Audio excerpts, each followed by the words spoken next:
Thank you for joining me for another Quick Hits conversation. I'm Dr. Robyn. With me today, I have Rick Alcantara. He does public relations, digital marketing, and crisis communications at Rick Alcantara Consulting. I have Bob Choate, who works with executives on mental transformation and creating states of flow. He's also going back to school for another PhD. I have Heather Villa. She does project management for an IT company and has a background in public administration.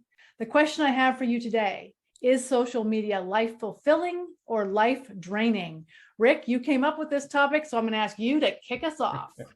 Robyn, I think it's a little of both, and for some people it may be more of one and less of the other. I work in social media, so for me, I try to make it fulfilling for my clients and for myself and the family and everybody. There's a lot of great advantages of social media. It gets you plugged in, you can connect with other people, share ideas, get insights on different things, you can join groups, you can get involved in really just about any topic that you can think of. But then it can also just kind of suck the life out of you, especially if it's politics or it's advertising. We don't have control over necessarily what we see in our feeds, especially if it's on Facebook. The algorithms tend to pick up on things that you share, that you like, that you talk about, and then it just feeds you more of the same. So you kind of get into this echo chamber, a bubble, if you will, that just kind of keeps feeding you information that it thinks that you want to see. It may also send you stuff that would be contrary to what you might want to see, so it kind of generates this almost antagonistic emotion in you so that you want to battle about that topic. So it can become life draining. I know I sometimes have problems sleeping at night because I'm always thinking about, well, I should be checking in on that, or I should be checking in on this, or what's going on with this news story or that news story, or I wake up in the middle of the night and I check my phone. I'm like, no, I shouldn't be doing this, but I do it anyway. So it can become life draining. Yeah, absolutely. More recently, like with me, I've disconnected from social media quite a bit. And I very rarely go on. Maybe I'll go on Facebook, maybe once or twice a week now, instead of the way I was doing it. And like Rick said, the algorithms, like on Facebook and even some of the other social media channels, it just pops up on your own viewing, and I have tended to take a step back, and the information that pops up, I know that a lot of it is irrational. So I tend to challenge the information. This was when I was viewing it, but most of it is there's a lot of memes, there's things like that. And as Rick said, the emotional aspects can get up in our own brains. One's thinking will take over and we become irrational and everything like that. That's the reason I personally had to step back away from all that kind of stuff and get my mind to where it needs to be in terms of more quality information. So I go to other sources. If I'm reading the news at all, I'm getting it from AP News or from Reuters News, things like that. If I do that, but most of the time I just look for quality information or read my books. Heather, how about you? What is social media for you? So, like Dr. Bob, I've taken a social media cleanse. I started 10 years ago. So I got rid of Facebook. I found it was really hard for me because I seemed to be just too empathetic to people's problems, that it almost stressed me out and wore me down, even though it had nothing to do with me. It wasn't my circus, wasn't my monkeys, but it really got into me as a person. So I had to completely take a step back, disconnect from it. LinkedIn is about all I use these days.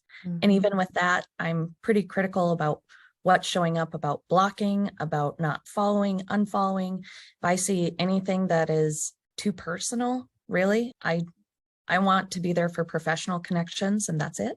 So I'm very careful about how I connect on social media, and if I do at all. Yeah, and privacy becomes a big issue as well. What information are you sharing? What information are these various platforms gathering on you? And what are they sharing then with other organizations that you don't even know about? California is just passing legislation now around privacy issues. And then what kind of generated this was situations dealing with bullying online, where children were being exposed to harsh treatment on Instagram or on Facebook or other platforms. It creates some real issues for individuals, and not just children. It could be adults as well. It could be an ex-spouse or an ex-boyfriend or girlfriend or something that's creating problems for you. So yeah, it could be life draining, because now you're dealing with all kinds of issues. It's not hard for somebody to track you down if they wanted to find out where you are. Even if you change your address, change your phone number, if you're on social media, there's a good chance they probably will find you. And all of that is true. And I wouldn't know any of the three of you if we didn't have LinkedIn and we didn't connect in that way. I have some really great friends who I've never met, who I met on LinkedIn, on social media, who I just reached out to and was like, hey, you seem like an interesting human.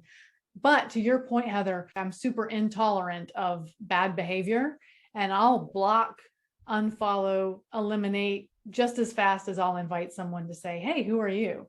So I think you have to have a really strong filter if you're going to be on social media. And I think that's one of the challenges for children, is they don't have that ability to filter yet. Yeah, the problem isn't the people that you're always connected with, it's sometimes the people they're connected with. So you may respond to something your connection says, and then this third person jumps in and starts calling you all kinds of stuff, and you're an idiot. Had that happen. Yep. Yeah. So then you're like, okay, I have no control over that person. So all you can do is just kind of grin and bear it. But if I see someone post, if a friend of a friend posts something that's really inflammatory and just off the wall and not good for me, I'll block them, even though I don't know them at all. Yeah. Yeah, I've had some really good friendships that I've met on Twitter, on Facebook, that they're friends to this day. I've met them going back to the early 2000s. And yet there's been some crazies. I had one girl that I had connected with. She had some issues, and she looked at my profile, and I gave her some tips and everything like that, psychological. All of a sudden, she became obsessed with me. I mean, really obsessed. She looked up all my friends. She started threatening all the female friends that I have. And then she found out where I lived, and she was going to fly over and all this kind of stuff. So I said, no more on that kind of stuff. I don't really try to help people as much. Which is sad, isn't it? Yes. Yeah. Whatever. So how do you create that boundary? How do you decide? I know for me, it's really strong, my boundaries of what's appropriate and what's not. And I'm, like I said, I'm quick to block people. How do you create that boundary, and then what do you do with it? So with me, right out from the get-go, I said, okay, if we're going to be friends, we're going to be friends only in this context. Now, if I happen to see them in person, if we connect that way, then it changes. It's no longer just social media. This is real life. In social media, I have to put up the wall. Same thing with some of my family members. I have family members, my siblings, who have not seen in 15 years. So I set the same kind of boundaries with them as well. Heather, how did you decide about boundaries? For me, it was more the level of intimacy that I was willing to share with people. I think a lot of people put everything on Facebook, on social media. I don't know if it sounds good or bad, but not everyone deserves that piece of me. And that's okay. I think that's really fair. Yeah. I want to have the right people in my life. Definitely. Definitely. Rick, what do you do for boundaries? Well, I think it's also platform dependent. So on LinkedIn, I really want to keep it business focused. So it's the people that I'm in associations with, or people I'm in clubs with, or people that I've done business with, or people looking to do business with. So it's very business focused, and my posts are probably 99% business. Occasionally I will post a picture of something personal. Like I posted a picture of a Zoom call that I was on when I had the new puppy in my hand. You know? And I got like 15,000 views or something. It was over the top. Because it's a puppy. So I'll do that once in a while. Yeah, puppies are always going to get likes and shares. But then on Facebook, it's reserved really more for my friends, people I went to school with, or people I went to college with. So I've had people send me invitations on Facebook who I know through LinkedIn and know through other groups, but I'm like, we're not that close. I really don't want to be sharing all this stuff with you. Let's just stay connected on LinkedIn. And on Twitter, anybody wants to connect with me, pretty much go ahead, unless you're, like some really off the wall business or individual, and then I might block you. But really it doesn't matter to me who's really connecting. Yeah. So it's platform dependent. That makes sense.